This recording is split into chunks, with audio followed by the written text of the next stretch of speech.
family, occupation, recreation, and dream. So when you're speaking to people, the idea is not to just talk about, oh, well, do you have a pre-approval and do you want to buy this house? But the truth is you need to find out their story.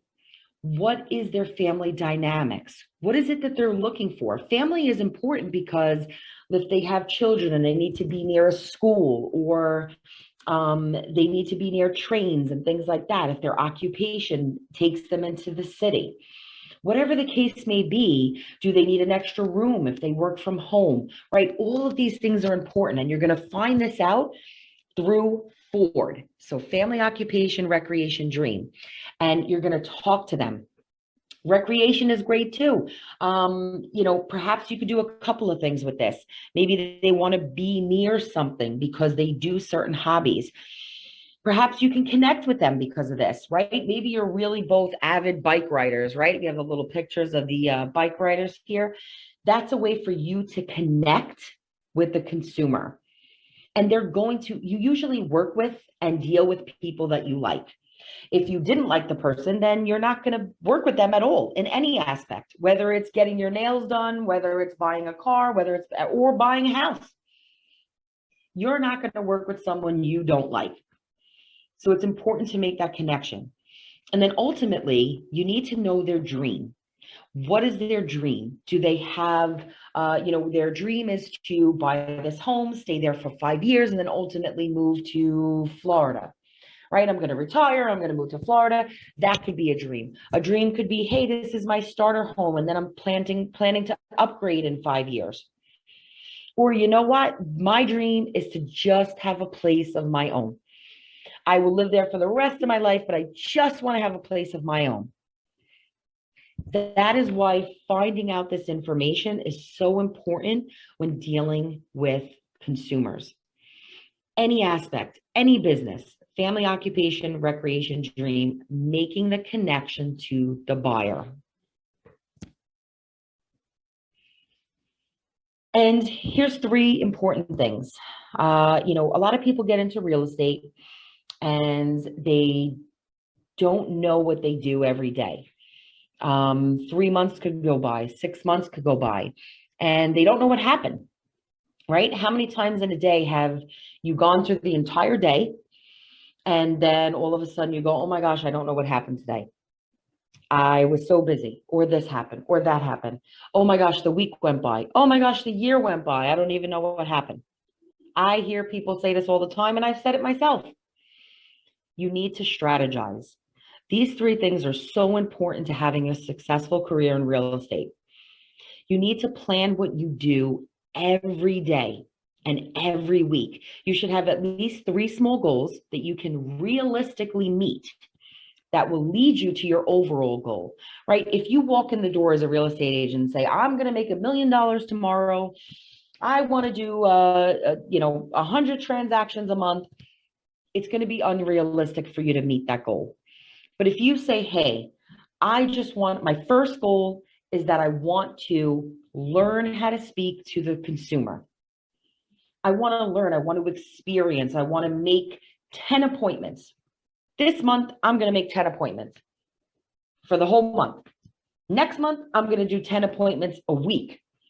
Those are small goals, but the idea is that the more appointments you're going to make will create more opportunity for more offers, for more contracts, and therefore more closings.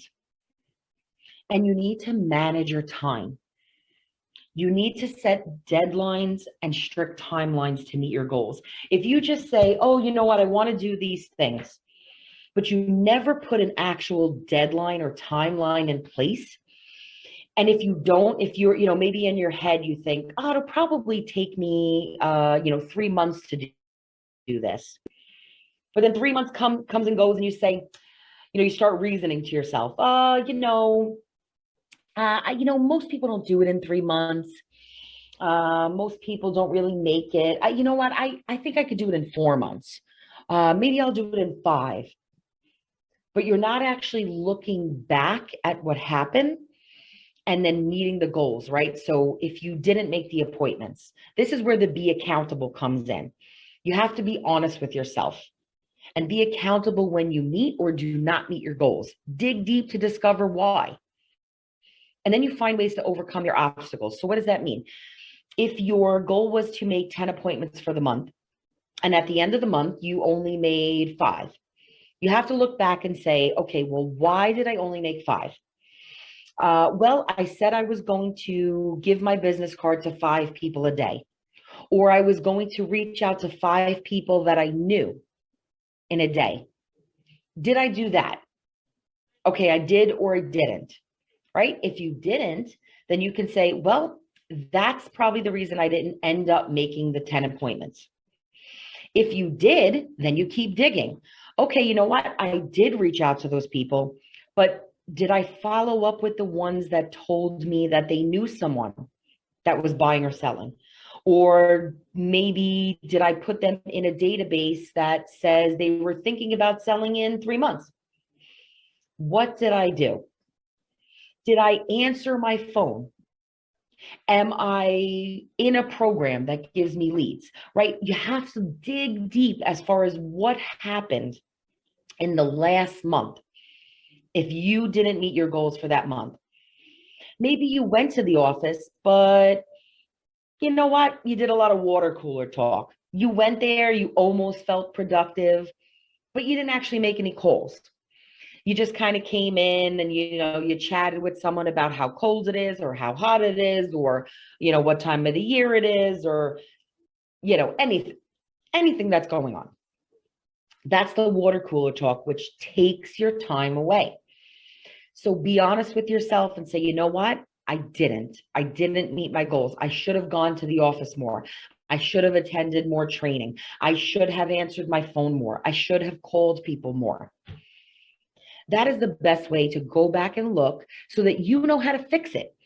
And it's okay. It's okay. Everyone has ups and downs. Everyone has good days and bad days. Just go back and say, okay, these were the things that worked out well. These were the things that I need to work on to become better. Hold yourself accountable, set the deadlines, give yourself those 3 small goals, and you will ultimately reach that big goal. I appreciate your taking the time to join us today. I hope that this short informational session was good for you and helpful. Please feel free to reach out to me at any time. You can email me, text me, check out the website. I'm absolutely open to answering any questions that you might have. And I hope that you guys have a wonderful day. Thanks so much for joining us.